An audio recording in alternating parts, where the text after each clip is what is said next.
Today is Mother's Day, and while mothers everywhere are celebrating,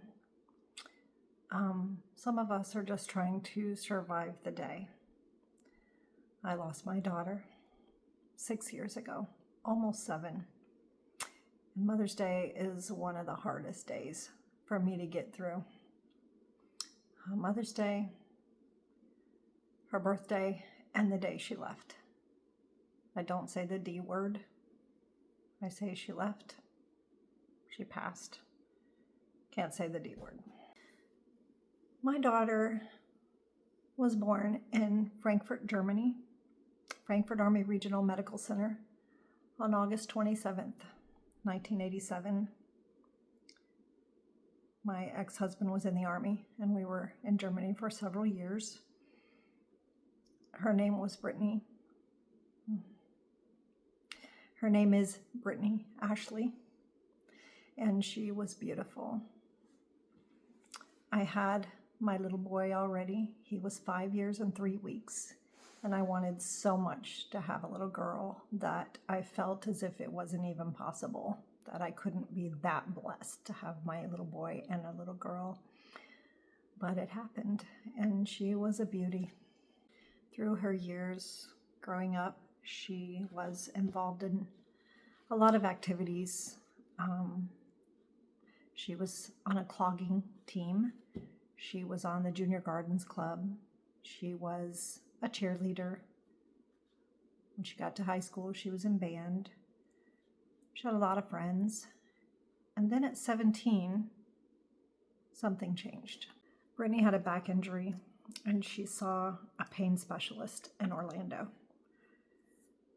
And that guy put her on Dilaudid for the pain and kept giving it to her month after month after month.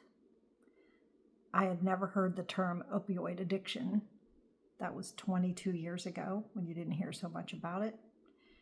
And 3 months later, when she got it filled again, I said to my ex-husband, I can't believe she's still having that back pain. I hate that.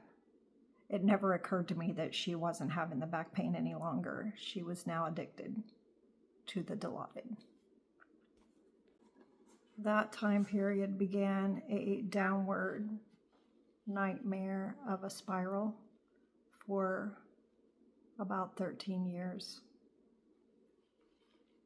until she left.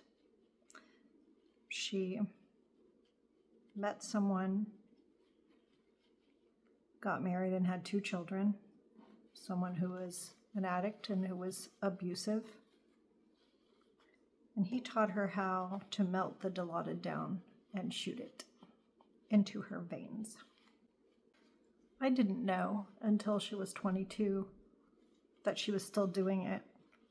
I didn't know what was wrong with her. I spent those 4 or 5 years wondering what on earth happened to my child. She became reclusive, didn't want to be around other people, didn't want to talk about anything. She was very depressed. I started taking her somewhere for depression. She was put on antidepressants. She tried to commit suicide with her antidepressants. I didn't know what was wrong with her. I just couldn't figure it out. I feel like I'm kind of jumping all over the place, but I don't know how to get my thoughts together to get through this video. So there's so much I have to say that's not going to even make it on here because it would be too long. But I'll just say that she was warm and loving, and she loved her children so much. But she was like a playmate for them. She couldn't really be a mother attending to their daily needs and providing for them after he was out of the picture. So that was me, taking care of everybody. But she loved them and showered them with hugs and love and kisses, and she told them often that she loved them. They knew she loved them.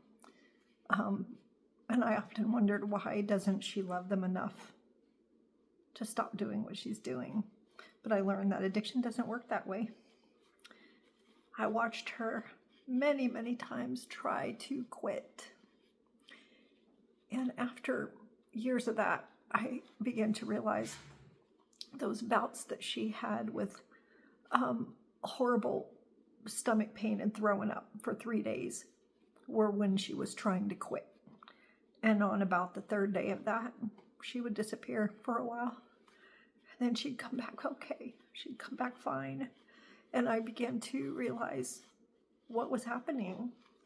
I am someone who has always been known to keep my head in the sand so that I don't see things that are painful. And that's what I was doing with her. I didn't want to acknowledge what was going on, so I just simply didn't see it. Eventually, she destroyed the tricuspid valve of her heart.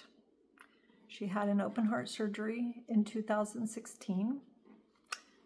After that, I was sitting in her room with her and watching her heart monitor, and it began to go slower and slower, her heart rate, and almost came to a stop, and they had to put a pacemaker in. They put a temporary pacemaker in, and then later they put a permanent pacemaker in. She was in the hospital for 2.5 months. She had 3 strokes.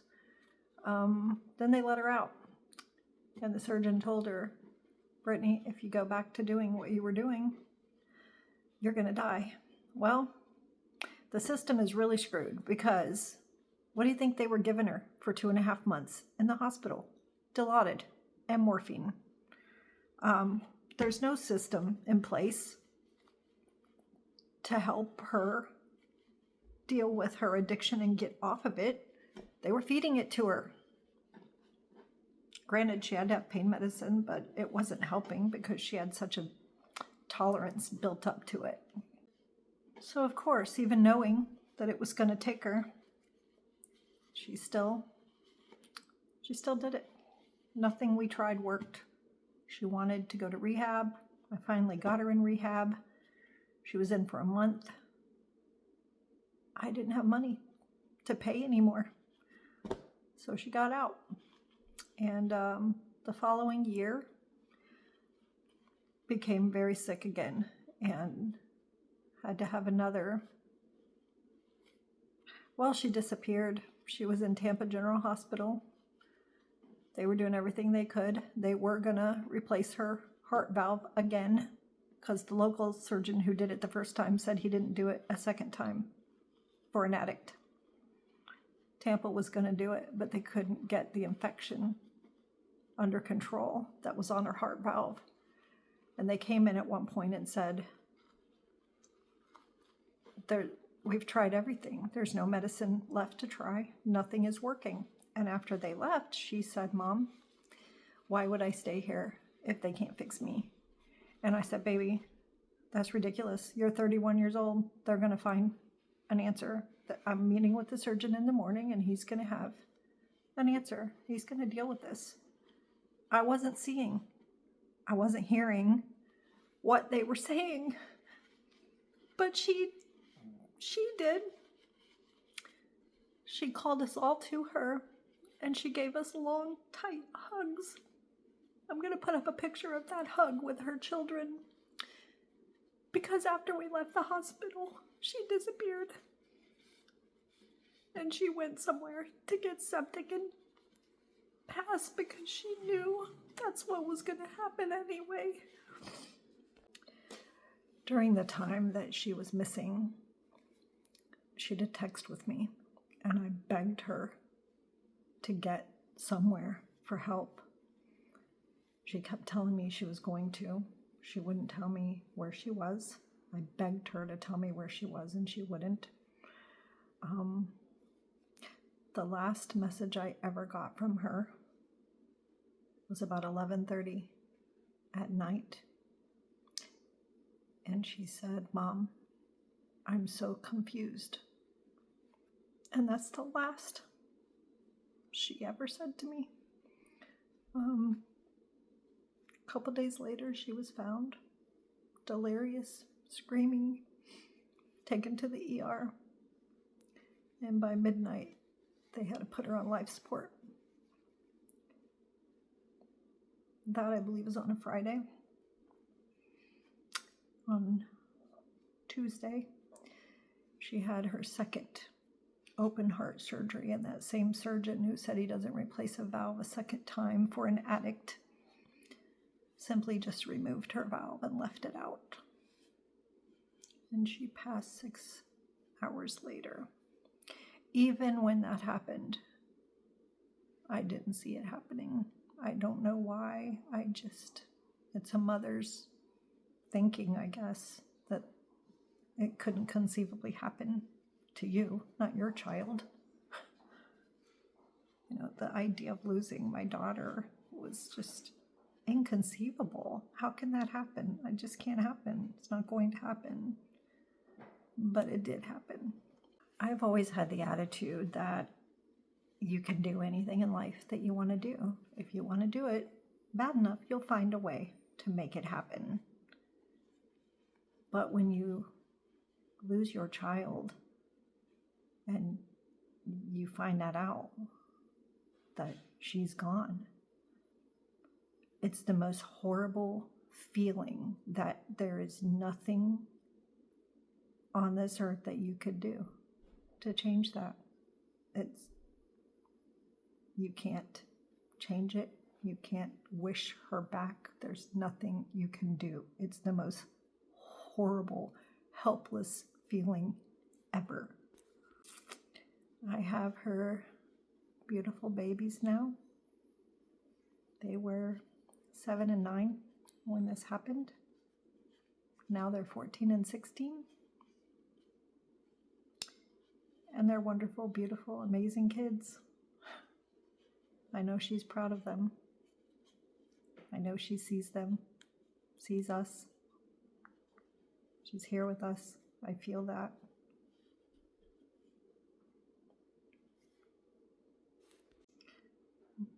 My daughter was more than her addiction. She was precious to me and beautiful and loving. She was a mother, a sister, a granddaughter. She had a lot of people that loved her. There seems to be a stigma attached to children who pass from addiction as opposed to children who pass in other ways. But my baby girl was just as much a human being as anyone else's. I keep some of her ashes and some of her beautiful long strands of hair close to my heart, right here. Sometimes I just hold on to it tight and pretend she's here with me. Baby girl, today I honor you. Thank you for the beautiful daughter that you are. I know that we will be together again someday. We'll all be together again in that beautiful place where you are now. I love to envision what your days are like now in heaven. I know that you're free of pain. You're free of hurt, of the self-loathing that you had when you were here. I know you're free of all of that, and that gives me peace. But I miss you so much. Mothers out there who have lost children, we need to support each other, lift each other up. Nobody else understands this space that we're in. No matter how much people love us and try to understand how we're feeling, there's no way. You just can't understand what it feels like to lose a child. If you are new to this space of having just lost your child recently, please know that there is hope in the fact that it does get easier. The pain doesn't go away ever. And there will be good days and bad days eventually. They're all going to be bad for a while if this is new for you. But it will get better. and you will find joy again. You will find yourself laughing again, and you'll feel guilty when that happens at first. But what you got to realize is your child isn't going to want you to feel guilty for laughing or having joy in your life. Your child's going to want that for you. So keep that in mind and try not to feel guilty when you do begin to enjoy life again. You're always going to miss them. You're always going to love them. You're going to have days that you just want to just bawl your eyes out and stay in bed. That's okay. Sometimes that's what you have to do. Get through that period of time, and then, get out there and live life again.